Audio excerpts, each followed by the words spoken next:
শিলিগুড়ি শহরে এক অজানা ধোঁয়ায় অতিষ্ঠ শহরবাসী। রাত হলেই ধোঁয়া বৃদ্ধি পায়, বাইরে বের হলেই চোখ জ্বালা করে, সেই সঙ্গে রয়েছে পোড়া পোড়া গন্ধ। ফলে অনেককে শ্বাসকষ্টজনিত সমস্যায় ভুগতে হচ্ছে। রাতে জানালা খুললেই হু হু করে ধোঁয়াও ঢুকে পড়ছে ঘরের ভেতর। তাই রাতে হাজার গরম লাগলেও সচরাচর জানলা খুলতে চাইছে না শহরবাসী।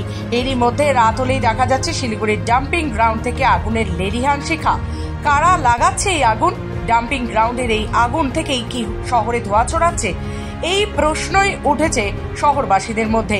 শুক্রবার শিলিগুড়ি ইস্টার্ন বাইপাস লাগোয়া ডাম্পিং গ্রাউন্ড পরিদর্শনে গেলেন শিলিগুড়ি সাংগঠনিক জেলা বিজেপির সভাপতি অরুণ মণ্ডল সহ শিলিগুড়ি পুর নিগমের বিরোধী দলনেতা অমিত জৈন, সাধারণ সম্পাদক নান্টু পাল, পুর নিগমের বিজেপি কাউন্সিলরদের পাশাপাশি বেশ কয়েকজন বিজেপি কর্মীরা।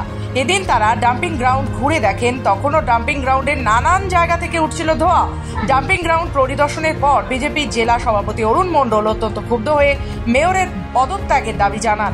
অন্যদিকে মেয়র পরিষদ মানিক দে ডাম্পিং গ্রাউন্ড থেকে ধোঁয়া ওঠার বিষয়টি স্বীকারও করেন। তৃণমূলের প্রথম বোর্ড শিলিগুড়িতে যখন তৈরি হয়, গৌতম দেব বলেছিলেন মানুষের সব সমস্যার সূরান হওয়া হবে।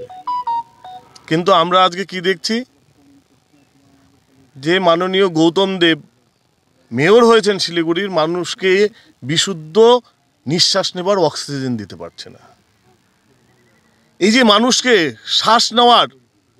বিশুদ্ধ শ্বাস নেওয়ার জন্য অক্সিজেন দিতে পারছে না, তার জন্য গৌতম দেবের পদত্যাগ করা সবার আগে উচিত। আজকে শিলিগুড়ির ডাম্পিং গ্রাউন্ডে আপনারা দেখছেন কিভাবে ধোঁয়া উঠছে। এই ধোঁয়া সারা শিলিগুড়ির সমস্ত এলাকায় ছড়িয়ে পড়ছে। প্রত্যেক দিন মানুষের শ্বাসকষ্ট হচ্ছে, শ্বাস নিতে পারছে না। শ্বাসকষ্টজনিত রোগে মানুষ আক্রান্ত হচ্ছে। দেখলাম, আমি আপনাদের এই ভিডিওটাও দেখলাম, ওনারা কয়েকজন মিলে গেছে এবং লোকাল দু একজন বিজেপির নেতাকেও ওখানে দেখা গেল। লোকাল সাধারণ মানুষ কজন ছিল দেখতে পেলাম না। যাই হোক, সাধারণ মানুষের অসুবিধা হলে আমরা লোকাল বডি হিসাবে আমরা ওখানে ব্যবস্থা নিয়েছি, সাধারণ মানুষের কথা চিন্তা করে।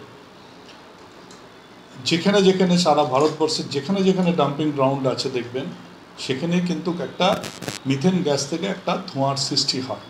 সারাদিন এই ধোঁয়াটা থাকে, সারা বছর ধরেই এই ধোঁয়াটা থাকে। আমরা আমাদের জেটিং কাম সাকশন মেশিন দিয়ে আমরা জল দেওয়ার ব্যবস্থা করি।